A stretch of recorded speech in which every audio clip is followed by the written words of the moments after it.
Hi, it's Robin. I saw a post on the Commodore 64 128 programming group on Facebook a little while ago. It's from Eyvind, and he says, here is a fun little challenge. Create a sprite with a frame.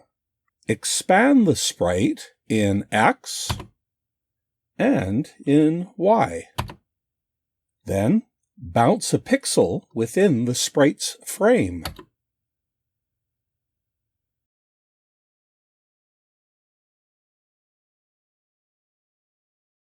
And then bounce the sprite on the screen.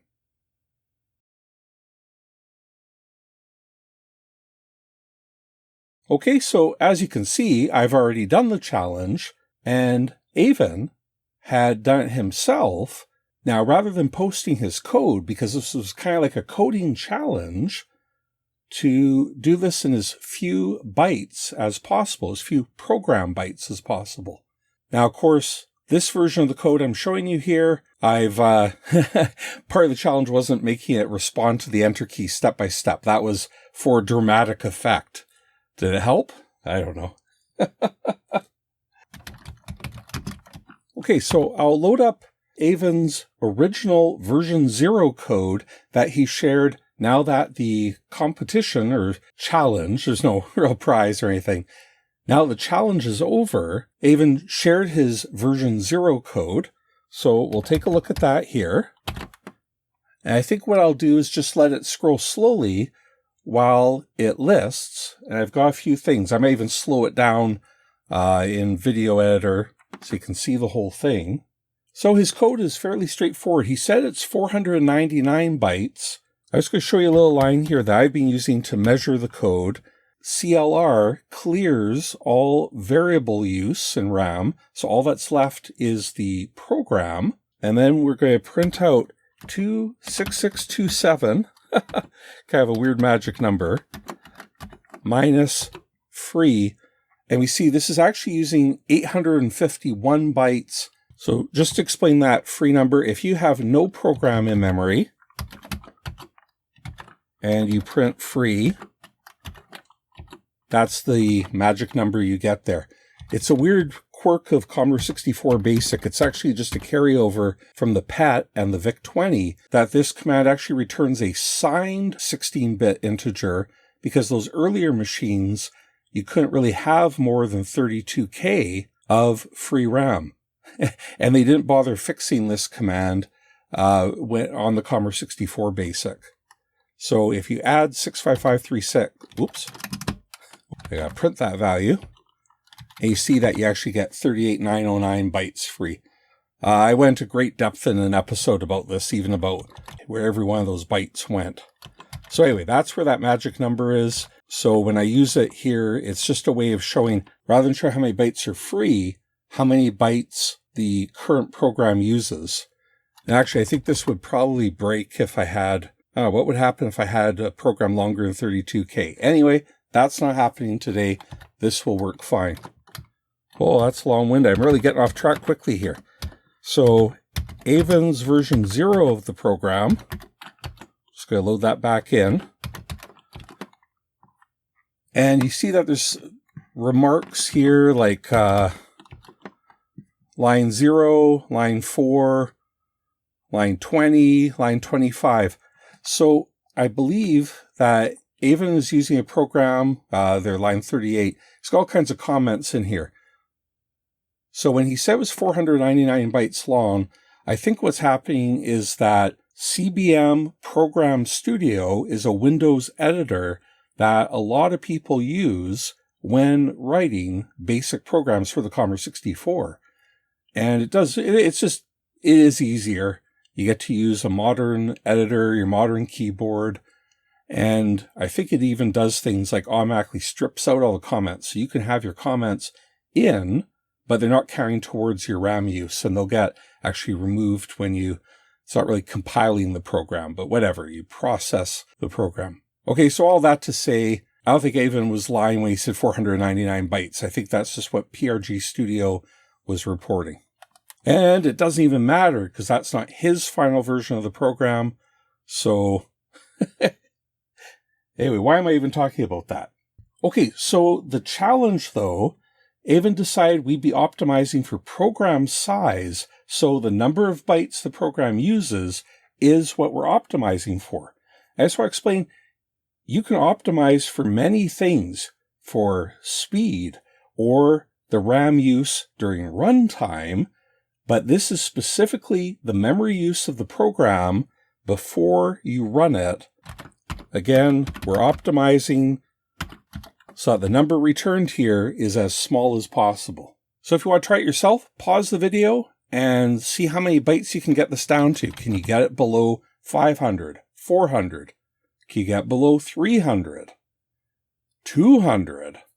And just to be clear, I'm going to be using this value here. PRG Studio might report a slightly different value. There was some debate over whether that was buggy. There's also disk file size that you could be optimizing for. The number of bytes on disk, I don't particularly like that metric because it's very much a Windows, Mac, Linux mindset that when you store a Commodore program on a modern operating system, it'll tell you the exact number of bytes in length. And that can be handy, that's fine and all. But using it as a metric, I don't really like, because Commodore machines, you see here, show the file size in blocks. And a block is basically 256 bytes, minus 2 bytes of overhead for a link to the next block, and minus 2 bytes in a program file, a PRG file, because the first 2 bytes of the file are the load address. That only applies to the first block, so you lose 4 bytes in the first block, and then every following block you lose 2 bytes. And that is the resolution you get. So you can see, oh, bit of a spoiler there. You can see that both I and Eyvind got our programs down to 2 blocks. But how? Well, that's what the rest of this video is about. Okay, so are you ready for some code golf? So let's load up. I'm using the micro IEC instead of a physical disk drive, and I'm using a Kung Fu Flash with Adrian Gonzalez Snappy ROM, which is an updated Super Snapshot ROM, just so you know, and that's where I'm getting this /load command. All right, here's my program. So this is my version 0. And you can see it's 325 bytes. So we'll run it just so you can see it works. Two things missing from my program compared to Eyvind's original. First of all, mine doesn't clear the screen, as you can see. And I don't know if it really matters. He didn't specify in the challenge. So my sprite frame starts in the bottom right corner. I don't think there's anything wrong with that, but my screen doesn't clear. And also the sprite and frame are in white, while he was using the default light blue. My next version of the program should include a screen clear and using the default light blue color, even though the contrast isn't so good, especially when I record to video. I might in post brighten it up when we get to that. Okay, so you can see it's working fine. That pixel is moving within the frame. And by the way, that pixel is part of the same sprite that's moving right now. Like it's not a separate sprite, which maybe or maybe not would save a bit of code. But anyway, the frame and the bouncing dot within it are the same sprite. And what I find kind of interesting about this challenge is just how it's kind of meta. I've dealt with the bouncing ball before in previous programs. I think it's kind of neat that it's within a sprite, and then the sprite itself is bouncing. So it's kind of like a thing within a thing. Maybe somebody could do a super HD version where there's like a screen within a screen within a screen, and they're all bouncing. And Commodore sprites do render on top of the text layer, as you see there. So I'm just going to hit stop. Okay, so we'll look through this code. The first thing we do here is define a function A that takes a parameter B and then does this little bit of magic to it. Now, I've shown this in previous videos because in previous videos, I've also done this kind of bouncing ball idea. And so I just lifted this little function from what I had figured out in previous videos.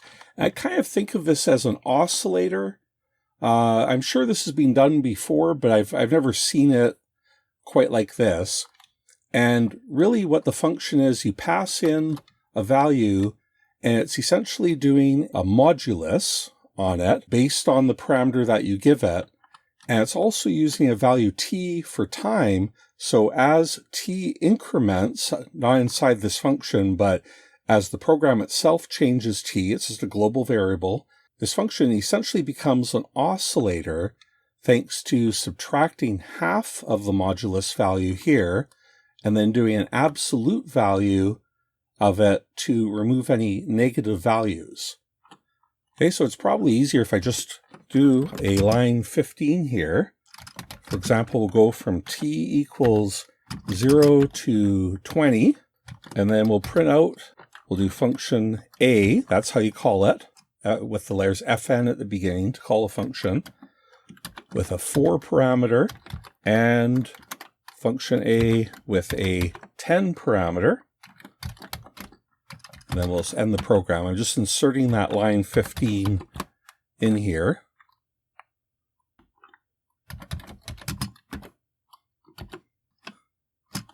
Okay, so we're just going to do time steps from 0 to 20. That's 21 steps in total.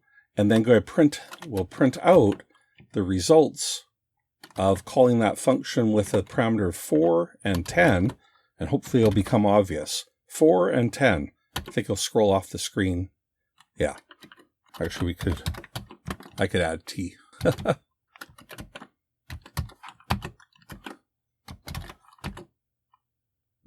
There we go. So as time increments at time 0, this is a parameter of 4, and this is a parameter of 10. This function returns, just kind of oscillates from half of the parameter down to 0 and back up again and down again and up again and down and up again. So there are 4 values in every sequence. If it's 4, it'll go 2, 1, 0, 1, and then it starts over again, 2, 1, 0, 1. And likewise, with a parameter of 10, it starts at half of what's passed in, 5, 4, 3, 2, 1, 0, 1, 2, 3, 4, and then 5. So you just get this kind of yo-yo effect, or I can call it an oscillator or like a triangle wave, and it's all positive. So for these kind of bouncing ball ideas, if you put in the screen width here, for example, if we put in 320, then you would double that to 640, and actually it would go down. Well, yeah, it's important that these are only even numbers so that they divide by 2 cleanly. So if you went from 320 to 640 and then subtract 2, then the sequence would be 319, an x of 319, 318, 317. So you can imagine that the x would go all the way across the screen to 0, and then it would bounce all the way back again. And if you put different parameters for x and y, this one function can get used for all 4 values that we need. The pixel within the sprite, both x and y. I'm just going to delete line 15, so we don't need that anymore. So for example, here's the line that bounces the sprite in the x direction. Got this kind of magic number of 544, but it's essentially, like I just explained, if you've got a 320 pixel screen, which we do, and then you subtract the width of an expanded sprite. So the sprite is 24 pixels, expanded it's 48. Then we get 272. And if you double it so that it can oscillate both directions, you get 544. Similarly, for the pixel within the sprite, 42, I think that's a 24 width sprite, but you got the borders, so that's 22. And then the pixel itself is 1, so that's 21 times 2 is 42. That's how I derive the other ones. That one might not be right, but I think, anyway, it'll be right in my final version of the program, if it's not right now. So you can imagine using this one function has reduced the program size a lot. because we can just make a single call. We don't have to worry about collisions with the wall. We don't need any ifs or thens to see. Have we hit the left wall? Have we hit the right wall, the top or the bottom? All that is eliminated by using this function. Call it a cheat if you want, but there you go. Okay, line 20 is populating most of the sprite.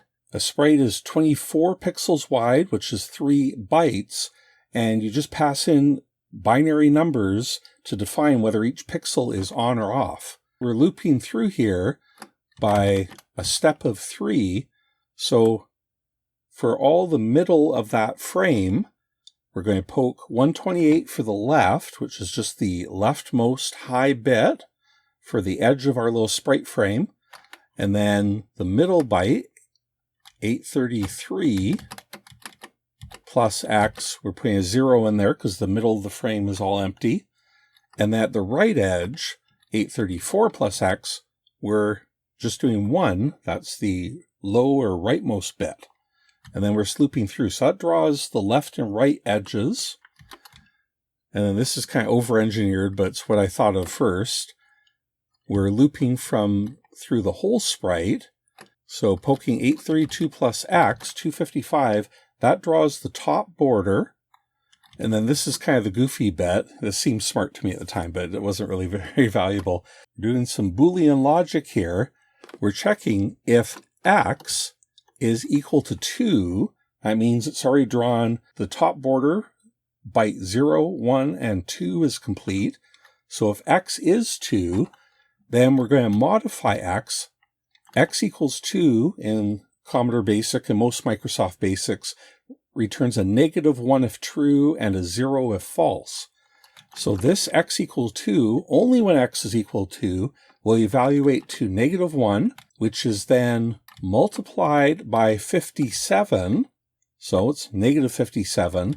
That -57 is subtracted, so that becomes positive 57. X plus 57. So X was 2. 57 is added to it. Now it's 59. And what we're doing is modifying the variable that is our loop index here. So it jumps from 2 to 59. Then this next time, we'll change X up to 60.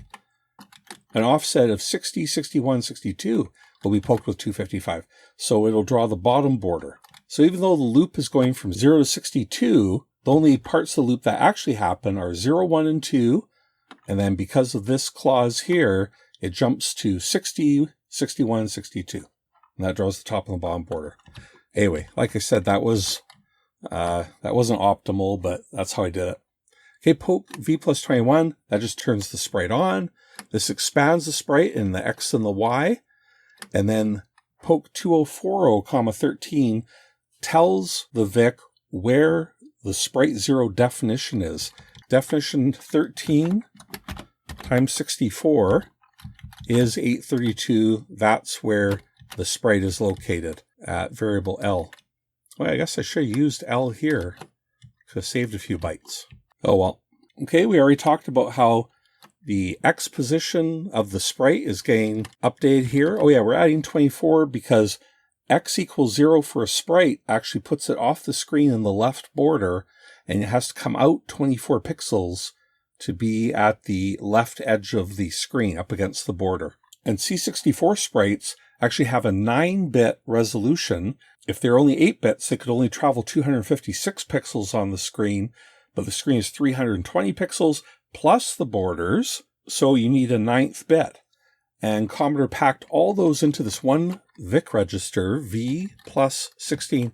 Well, I didn't mention yet. I defined V as 53248. That is D000 hex, and that's where the VIC video chip lives in memory. And that V standard, that goes back to all the Commodore documentation. They use this kind of approach, V plus something. So I continue to use it. And essentially, this is more of that Boolean logic. If X is greater than 255, that means we have to set the 9th bit. So if it is, this evaluates as true, which is -1, and the negative flips it to +1, and that bit goes into that register. We can only do this in such a simple way because we're only using one sprite. It's bit 0 for sprite 0. Being able to get a 1 out of here easily is very handy. If we had multiple sprites, we would need probably more code here, or at least to multiply this by some other value. And then we can poke the sprite X position here and register 0.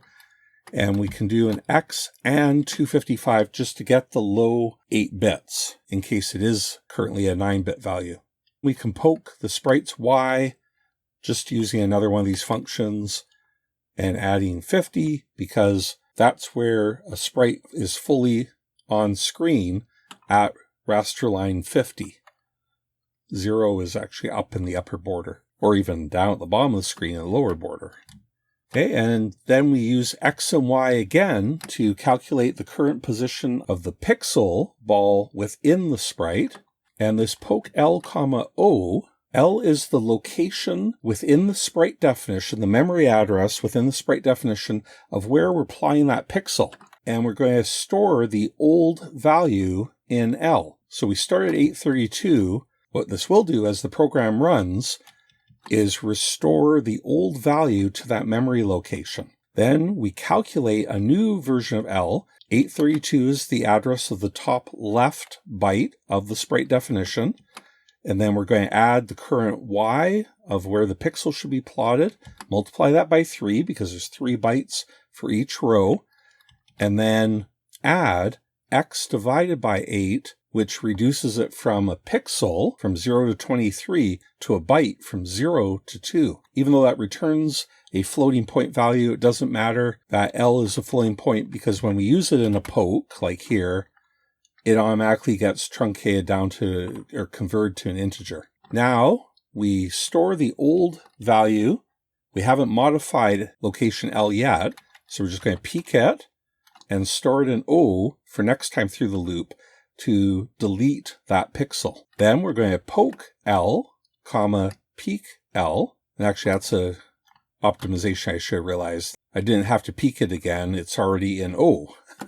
I could have just used O here, but oh well. And this really nasty thing is ripe for optimization later. But 2 to the power of 7 minus X and 7. Seems nasty, but anyway, well, that just kind of flips. We know the pixel number that we want, but we want just the low 3 bits of it. So we AND it with 7. You get from 0 to 7 out of that. You subtract that from 7 to flip it around. And then you go 2 to the power of that value to figure out which bit to set in the sprite definition. And then finally, we're at the end of the program. We increment t. That's one time step we've done. We go with time step 1. And then we go to 40, back to here again. So just lines 40 through 50 will continue to run forever. Increment t, and then get all your updated values. Okay, so finally, this is going to be a long video. I didn't think it would take me so long to explain that. So here is my final submitted version. We'll run it just to make sure it still works. And there it goes. It's not all that fast, so I might speed it up. Yeah, you see occasionally, I don't know if you saw it glitch there. That's when it's transitioning from the 9th bit down to the 8th bit area, from the right edge of the screen to the left. If the screen is refreshed between those two separate pokes for the low 8-bit values, and then whether the 9th bit is set. So sometimes when you're transitioning from the left large part of the screen to that 9th bit area, you'll have poked one of the two registers, the screen redraws, and then you'll see the sprite like way over at the left, just very briefly, for a single frame. Just because of how BASIC is slow, and we can't, in an atomic operation, set all 9 bits of the sprite X position. Here, I might do it again now. Let's see. Yeah, there. I just very briefly did it. Anyway, that can't really be avoided in BASIC without a bit of help from machine language or or making it run even slower. There, it did again. Okay.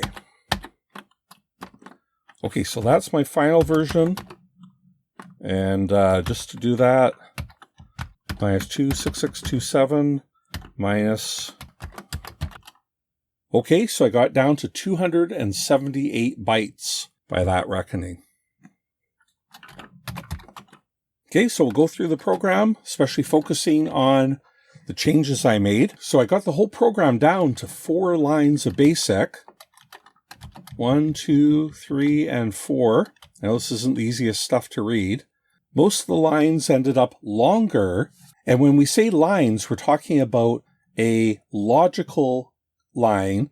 The Commodore 64 has a physical line length of 40 characters, but a logical line length of 80. And actually, that's only for when you're inputting, when you're typing in the program. As I've explained before, you can abbreviate some of these lines. For example, define function, you can change that to D-Shift-E. Absolute can be abbreviated to A-Shift-B.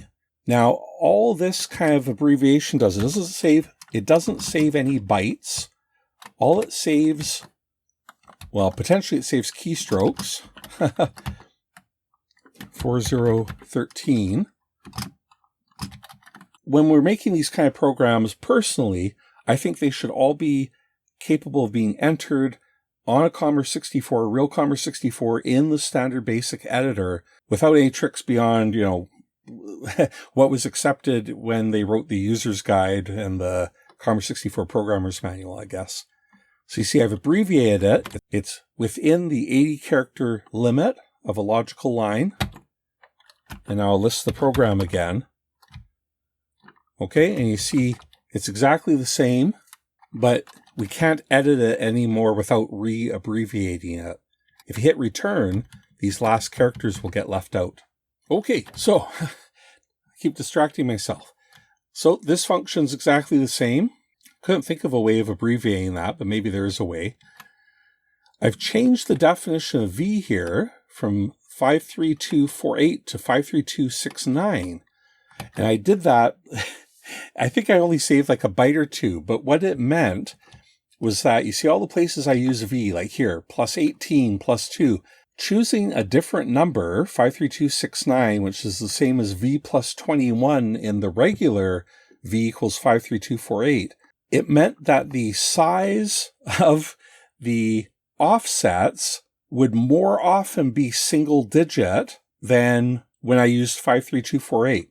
And I think I saved 2 bytes. So for example, now this V plus 2, well, that used to be V plus 23, one of the expansion registers, Sprite expansion. Now that's only 1 extra byte. And here's the actual Sprite on. That would normally be V plus 21. Well, it's just V now. But of course, we got a V in the old version. Here's another one. Now I can use V minus 5, which would normally be V plus 16. So there's like a byte saved. Okay, I did still have to use minus 21, but anyway, I worked it all out. I wrote down all the VIC pokes I had to do, and this was the optimal one. I went through like every combination. Okay, so that's explained. Now, this is just a little array here. F0 is 128, F2 is 1, and I'll explain that, but basically that's part of drawing the sprite frame more efficiently. Z equals 255. Oh yeah, and I've kind of just mixed up the pokes wherever they would fit in, because I really want to get down to 4 lines. Oh, one reason for saving lines, before it was, 5 lines, every line uses 2 bytes for the line number. So even though I have small line numbers here, there's no real particular savings. Well, actually there is when you do a go-to. So here I end up with a go-to 3. That saves a byte compared to go-to, say, 30 if you're numbering by 10. Okay, but it doesn't save any bytes in the line number. But because each one uses 2 bytes, if you eliminate a line, that saves 2 bytes for the line number. It also saves 2 bytes for the pointer to the next line. which you don't get to see in BASIC here, but it's internally, it is using up 2 bytes. And there's also a null or 0 byte at the end of every BASIC line. So you save that. So basically every time you eliminate a line and crunch it down to use one less line, you're saving 5 bytes. Okay, so line 1 is explained. Line 2 is creating the frame. And squeezing this down into one line was tricky, but I did. Again, we're going for bytes, but saving lines is also useful. So for x equals 062, so there's 21 lines of 3 bytes, 0 to 62, that's 63 bytes that have to be populated to draw that frame. And I really puzzled over what's the best way to draw that frame in the sprite. We're iterating through from 0 to 62, and we're going to poke a value in for each one. And this is where it gets weird. If x is less than 3 or x is greater than 59, that means it's the top or the bottom of the frame. So if that's true for either of these, this clause here will become -1. And then we can multiply that by negative z. And up here, z is 255. Okay, so this clause will equal 255 when x is at the top or the bottom. And that's what we want to poke into 832. Okay, so that's how we draw the top and the bottom borders. And then we can do an or f, that's the array that I did up here. You see how elements 0 and 2 are defined. F index 1, I haven't defined here. Well, that gets automatically initialized to 0. So I'm taking advantage of that. So we're just doing a lookup in this array f, which only has 3 elements, 0, 1, and 2. And then we're taking the current x. This is basically like a mod function. Comma BASIC doesn't have built in. X divided by 3, you get the integer of that. You multiply that by 3. So this is how many complete groups of 3 there are. Multiply that by 3 and subtract that from x. So you just basically, this turns into either 0, 1, or 2. So that's how we get the 128 for the left edge, 0 for the middle, index 1, or 1 for index 2. I try to think of so many other things that would return 128, 0, 1 for the input values of 0, 1, and 2. I feel like there might be something there, but I couldn't figure it out. And the other trick here is using OR. Normally I might use like a plus here, but by using OR, what we're getting, this is either 0 or 255 is returned from here. So if it's 0, then you can just do a logical OR of 128, 0, or 1 for the left and right borders in, and that's fine. And if you have 255 coming back from here, it doesn't matter that these extra bits are coming back for the border because they're just OR'd in. They're already set by the 255 here. Okay, so that's kind of a bit another piece of the puzzle. And next. Okay, so that single loop, 062, and that poke and the next, that draws the entire frame, and that's as short as I could get it. Okay, poke v plus 18, that's actually where the frame is set to light blue. Normally the kernel initializes the first sprite to white, which I actually prefer the look of that, but to keep it, lined up with Eyvind's code, I added that poke in, like we had talked about. Okay, and then, we clear the screen, so I've added that in as well. Now, lines 3 and 4 are the whole meat of the program, the loop. So this is unfortunate that we're actually turning on the sprite. That's what this V is, because it's V plus 21, really. Enabling the sprite, we're doing that over and over again, and unfortunately, that slows down the program. Again, we're optimizing for bytes used, so speed has to take a secondary consideration. And there just wasn't room to stick it up in here anywhere. So that's why it's there. Now the sprite X is still the same as before. That hasn't changed. And this is essentially the same for calculating the 9th bit, but we're using Z instead of 255 because we actually have a couple uses for it. So that's why it was worth defining it as a variable. So that's just checking, is x greater than 255, and enabling that 9th bit or disabling it as necessary. Now we're poking the x value. V minus 21 is the sprite x register for the low 8 bits, x and z. So again, that's just getting the low 8 bits. That's just the same as before, just looks a little different. And poking the y, that's the same. The sprite y, that's the same. And then now we're going to get the x for function a. So that's the location of the pixel for the x. And now we're on to the last line already. We're going to poke the old location with the old O value of the dot. That's just the same as before. Now we're going to calculate the new byte location of the pixel within the sprite frame. Just integrate all that together. We're getting the old value from peak L. And now we're poking that to location L. And now we are using that shortcut of O or 2 to the power. And it's unfortunate that, using this exponent function here and all this messing around seems so inefficient, but I could not come up with a shorter way of doing it. Certainly there are faster ways, although there is a way of improving this, which we will get to shortly. Okay, then we just increment t and go to 3. And that is our loop. Okay, so that's it. What did I say? That was, okay, so that was 278 bytes. Okay, now there were a few entries besides mine and Eyvind, but we were the only two that were like really close. There actually weren't all that many entries. I just found this really fascinating myself. I had a lot of fun working on this. Okay, so here's Eyvind's.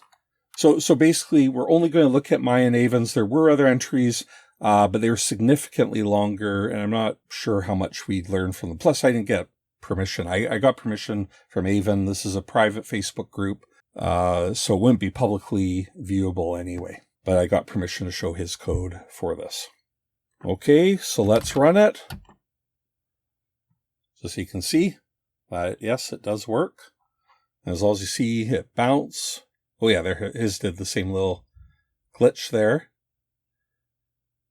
And maybe I'll fast forward this quickly, just so you can see that it bounces off the walls, okay? That the whole sprite bounces off the frame. There we go. Ooh, maybe it missed by a pixel or two there.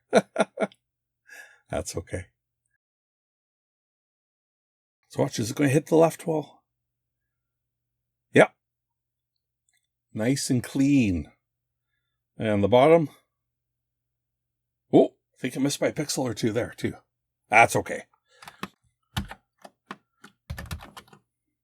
Okay, so there's his program. Very similar to mine. Let's get the suspense out of the way. 2662 minus 7 minus 3. And how big will his be? Mine was 278. Oh, 286. Just 8 bytes. So close. Okay. So anyway, that was, I really enjoyed this, Eyvind. Let's look through his code. Now, what's kind of hilarious here is that he has defined function A, B, and look at, well, except for the +1 here, look at this, ABS. Does that look familiar? Yeah, it's exactly the same as I got.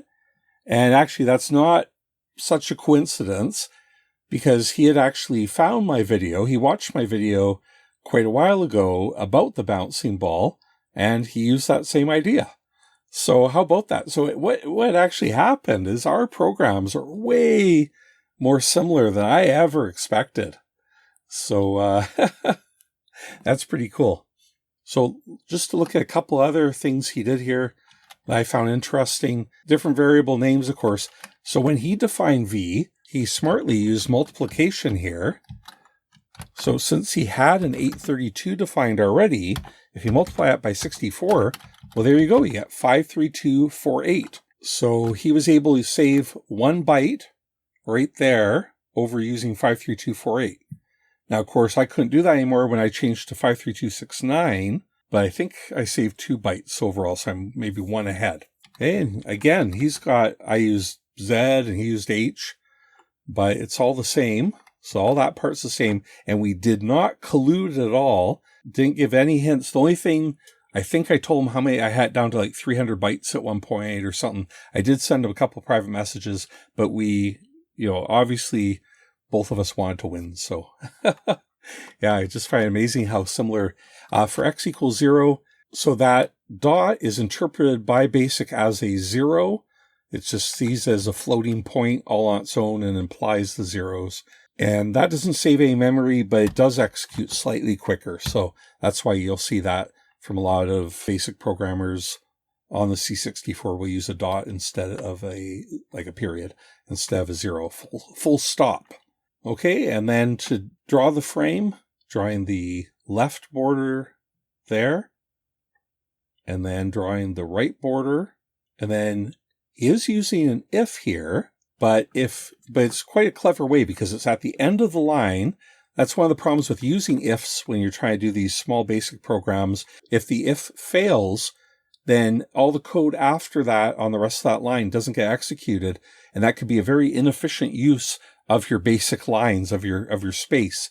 But because it's right at the end like this, it's actually totally fine. So if x is less than 3, then he's poking the top and the bottom border all at once, right? Because if x is less than 3, might as well poke the top and the bottom together. And actually, this is very efficient.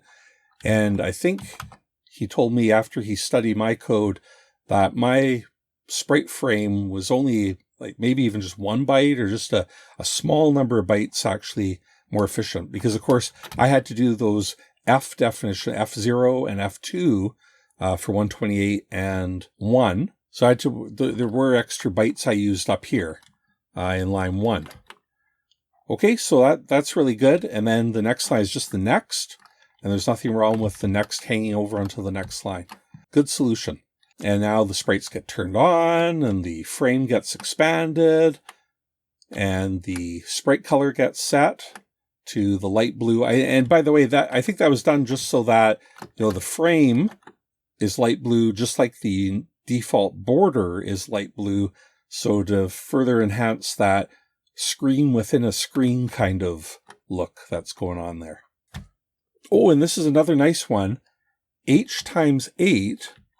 Okay, his H is 255. So 255 times 8, woohoo, is 2040.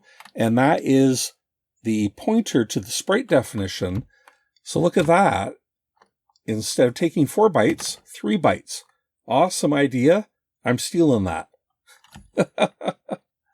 Okay, and then instead of L, he used A, I think, for the location of the pixel within the sprite frame. Pokes it, peek, and then, yeah, he's got the same thing here. Oh, but this is another optimization that he thought of. Okay, so I had extra brackets, as I call them, parentheses, around X and 7. But it turns out those aren't necessary. They're correct in that you want this calculation to happen first, and does have a lower order of operation priority in Commodore BASIC than minus. So really what it's doing is 7 minus X. So that's flipping it around and then anding it with 7. It just so happens that it works anyway. So, it's kind of like a nasty operation, but that saves 2 bytes. So take them. And then doing the ORing it together with what's already there in the screen location, right? You got to take what's there because it may have the frame in it already. And then you have to OR the ball pixel in. And then it's taking the old, this is just old. I prefer my variable names, but that's okay. And then incrementing T. All right, and then all the rest of this, I think this is all the same, where we're just calculating the positions here, position of the sprite, dealing with the high bit there. Oh yeah, he used the absolute value instead. Oh yeah, and any Commodore BASIC keyword is reduced to a single byte. So it doesn't matter if it's a poke, an ABS, whatever. This is 1 byte right here. Okay, because it's tokenized, almost like it's, pre-compiled, partially compiled to a byte code.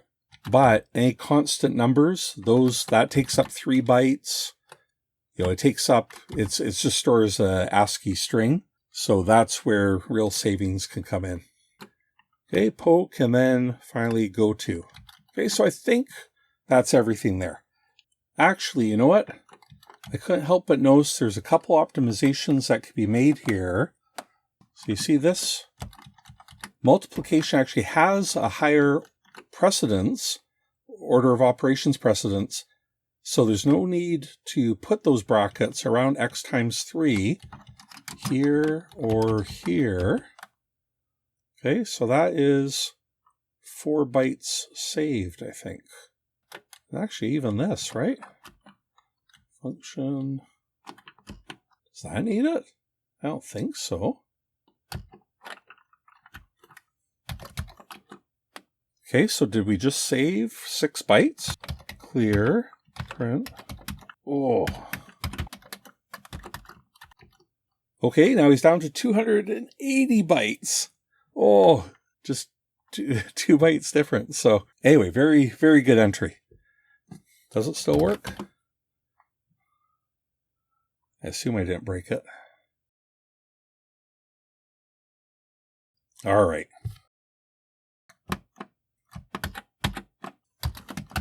Okay, so there. Since I got Eyvind's down to 280 bytes, I want to load mine up. Can I do those tricks here? Okay, I have to re-abbreviate mine.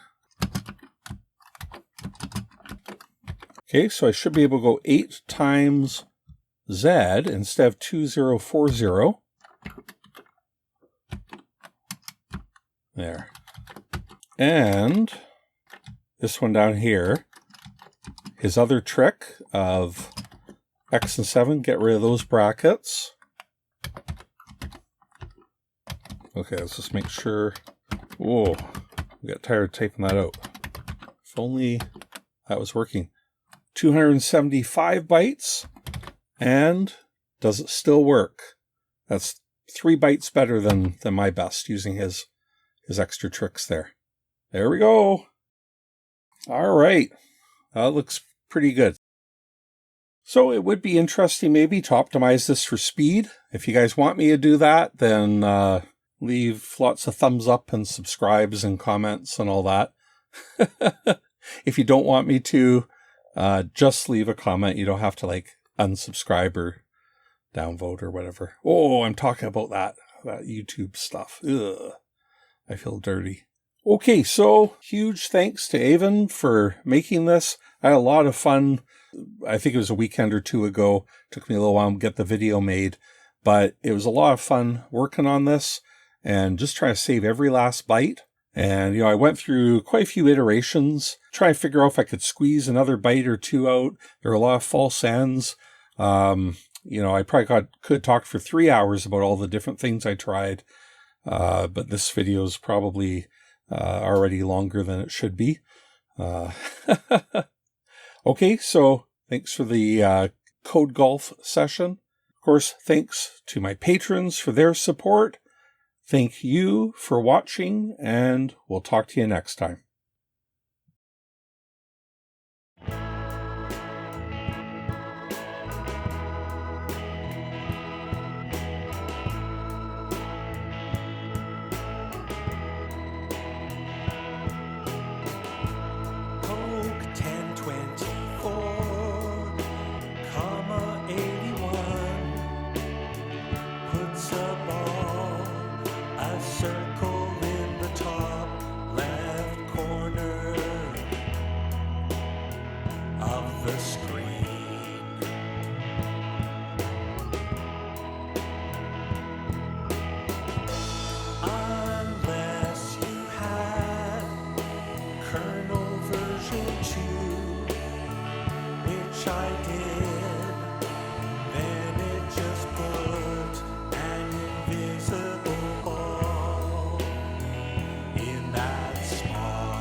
So I needed to